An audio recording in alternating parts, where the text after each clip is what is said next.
So today I'm going to be talking about a mobile verification toolkit. This allows you to see if you're being targeted by any spyware campaigns or if you have any indicators of compromise, whether it's on your iOS or Android backup. Mind you, this cannot detect very advanced attacks, but hey, it's the closest thing you probably get. It's not that easy to install if you don't know what you're doing because you do have to use command line tools. But other than that, it's pretty easy.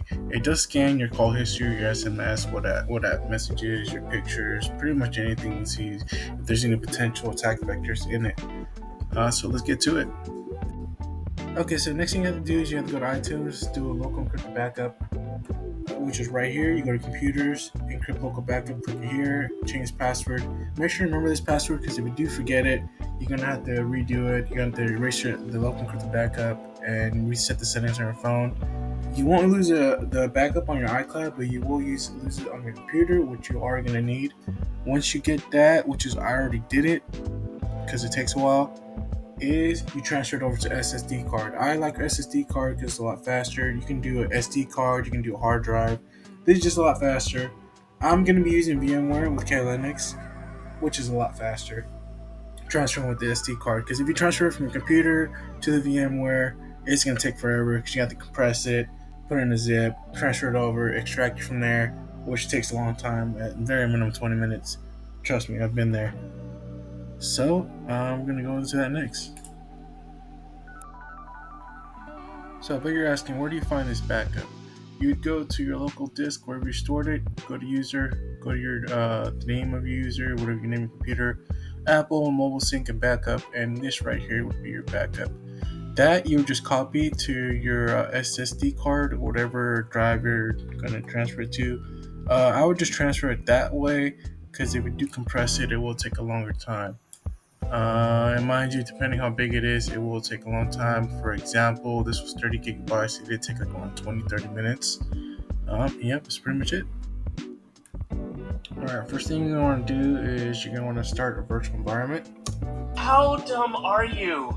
You're inside a simulation of a simulation inside another giant simulation. We're going to do that real quick. Pretty fast. Then you're going to want to install it. I thought I had installed, but I had to reinstall it. So I already have it installed. You just run this command and you should be good to go. Alright. Then the next one you're going to want to do is you're going to want to download all the indicators of compromise. And it's going to show you exactly where it's going to be at. So it's going to be in this location for each one of these. So you can run the indicators of compromise on your backup on each one of these. So first you're going to have the decryptedbackup. So we're going to do that right now.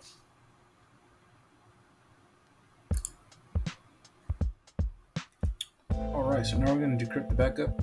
So you're going to have to enter this, and this is going to be your password.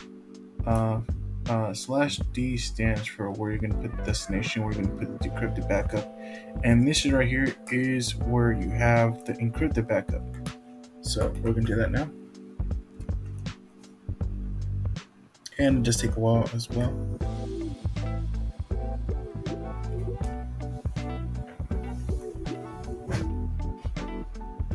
So just checking the password, and it was the right password.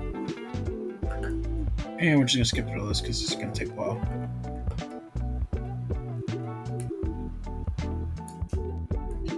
Okay, so after doing decrypting it, and mind you, this was 30 gigabytes with the backup. It did take a minimum of 30 minutes to complete. So after you decrypt the backup, you are going to want to run this command. So you're going to run check backup and IOC files. And these IOC files are all the different indicators. This one specifically checks for Pegasus. And this is where you put wherever the decrypted backup is at. And I'll show you the results right after. Alright, so I didn't find any indicators compromised on my device, and the way you do it, it's not going to do it automatically for you. You're going to have to go through the whole logs and see if there was detected. And the way you're going to do that is, you can see right here, for example, the WebKit session resource log module produced no detections. And if it produced no detections, there's no IOCs. But if it did produce a detection, you obviously do have IOC. And the way to do that, so it's a lot easier if you're doing it on Cat Linux or other Linux, software, you just go to Actions right here, go to Find, and just put module produce, and just go next, and if you do see it was detected, then obviously you have IOC.